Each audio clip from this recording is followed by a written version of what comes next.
kind words. Listen, I want to spend, just a few minutes I have with you today really helping to focus. When you start talking about recovery and getting back on our feet and getting back in line and leaning forward, you really have to do that off of a strong foundation. We rely heavily on technology to get there, but it's not just technology alone. So I want to spend some time with you today is talking about really three things. You really have to know where you sit before you can start looking as you go forward. The second component is doing those things that can prevent this thing from getting worse. And I know Dr. Armdecker is going to go into much more detail about those elements. I'm going to show you some tools that we use. And then we got to start going and starting to predict when it starts happening again. And with that, I'll close with some future directions for us. You're all familiar with UnitedHealth Group. We're really two big business platforms, UnitedHealthcare being our benefits platform, and we're very proud. This was the beginning of this company. Now we're serving, over 52 million people worldwide through our capabilities. The other side of our business is Optum. It's a services business. Between UnitedHealthcare and Optum, we're serving, close to 143 million people. And we do that with relationships with about 1.3 million clinicians around the world. About 120,000 of them are our own people. But as you start going down on this slide, one of the places I do want to focus in is on something called the foundational competencies. Those are the muscles that we use. Those are the three areas that we focus. The first one is on clinical excellence and insight. And we have that ability because of our relationships with outside experts and then internally, the expertise of 120,000 physicians. The second component is enabling technology, the ability to move the massive amount of transactions. We'll move about 1.5 trillion electronic transactions a year. That's about 47,000 every second. And then finally, insights. And that comes from a deep investment in analytics and having the ability to witness what's happening, interpret its meaning, and then to evoke effective actions. Go to the next slide, and you start seeing what that looks like. The first of which is having an ability to know where we stand currently. Now, I'm showing the US, but we do this around the world. I'm just doing it at the level of the US so we can keep an eye on it. Every morning, I get to see how many people are in the hospital around the world with this disease. And we do it because we have reporting systems that relate to everybody who has a UnitedHealthcare card is visible on our radar on a daily basis. I know that today there are 5,699 people lying in a hospital bed. That number is dramatically down from the 11,000 we had just a month ago, as we're starting to see declines in this disease. But we can also go further. And the next slide shows what we do with natural language processing.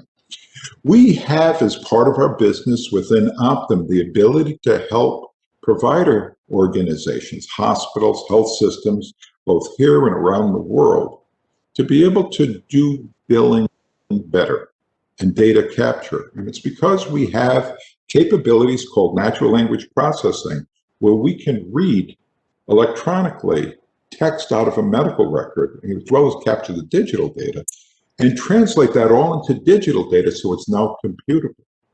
For instance, we're able to watch and sense around the world what level of case reporting there is on a given basis. Here it's again for the US, but we do it for Brazil and Peru and Colombia and Chile, as well as in parts of Europe. The next slide shows you what we can do further with that data, which is really important. This helps us to be able to identify on a day-to-day basis how people are being treated. For instance, we know how many people are in the hospital on a given day. We know how many people are in an ICU.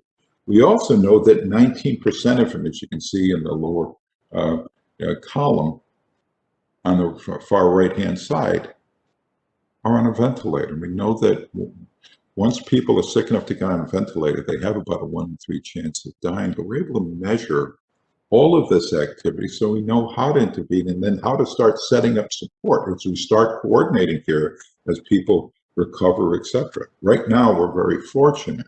We're watching the case fatality rate now get very close to 1%.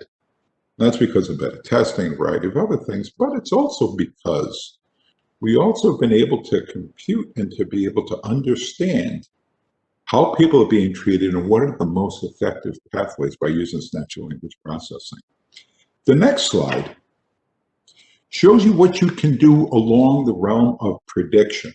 So we started learning this with influenza about 8 years ago, working with Carnegie Mellon University and their Department of Machine Learning and our own machine learning experts. We were able to look at a variety of different data streams, and not just medical data, but also Google searches and a variety of other things that help us to inform us as to when, for instance, when we first started was influenza. That's what this map is showing.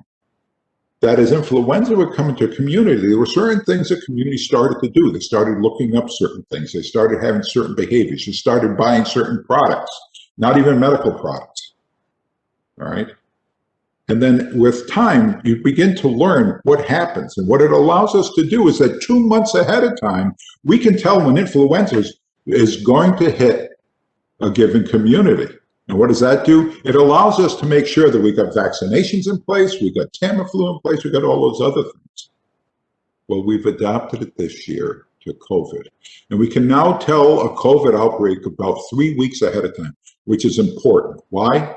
Because it helps us get the variety of medications in place. It helps us get a variety of resources into place. And we can also start encouraging those institutions to start decreasing the amount of activity they're doing on non-COVID related things so they have the capacity to deal with the other.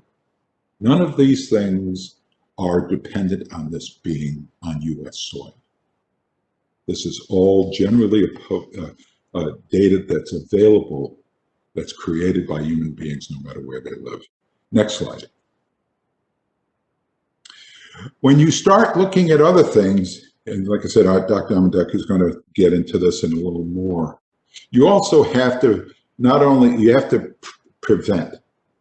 So know where you are, predict the future, and then prevent. And one of the most important things in prevention is making sure that no matter where you are with any respiratory issue, that you have the types of layout that you have here to be able to do those multiple things so that you have a constructed framework. I'd be glad to talk to any of you who in more detail about what that constructive framework is for getting people ready. And it's multidimensional.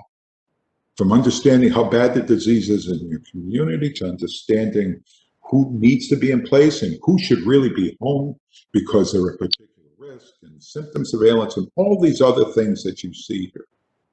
The next slide shows you one of the ways in which we apply our technology. Here we're looking at US data, but again, this is something that's replicable anywhere, and we do replicate it everywhere. As we look at the current prevalence rate, what is the amount of disease in a given community, and how rapidly is that changing? And by putting it on that type of 2x2 matrix, how much disease is there and how fast is it growing, you're able to start predicting which communities can come back online, as well as which communities you should probably be putting people back at home and away from danger. The next slide shows you one of the cores of any type of infectious disease event that's spread, which is to be able to symptom check before people arrive back at work on a daily basis. You can't get into our facilities for our own people unless every day You're answering these questions, and your answers to your questions fail to predict any type of symptomatology that's active. In other words, if you have symptoms, you can't come in the building. And those are the kinds of ways in which we've been able to protect ourselves from in-office transmission. Hopefully, it extends into the community where most of the infections are. But for us, what it's done is it's got our case fatality rate extremely low, now to 1/10 of what we see in the nation. Next slide. One of the things that's vital is the ability to get vaccinated. We've got some powerful vaccines, and despite all the noise in the system, why don't we go back one slide, if you would? We have the ability to track on this mapping. One more to the map. We have the ability to track employees of any group and with submitted data to be able to identify when we have a conversion. The final thing I want to show you is on the last slide is where we're headed. We can go one more slide now. Okay, one of the last things we'll show you is what you have here, is where we're headed with these types of data sets. To go further, we know we're going to get better at prediction, but we're still working a lot on that predictive modeling. One of the ways in which we can do it is start using genomic data. You can see the importance of genomic data, not only for the genome of the patient, but now the genomes of the viruses and what that means, as well as being able to tie together when you see a given genetic sequence, what does it mean? So that's what you mean by phenotype and genotype. And then finally, the most important thing is, just like I talked about with that app I just showed you, a deeper connectivity within the environment, because not much of the healthcare that'll make a difference in this disease does not occur in the hospital. And for that reason, connecting the systems around the world is where we're hell bent on going. So with that, I'd be glad to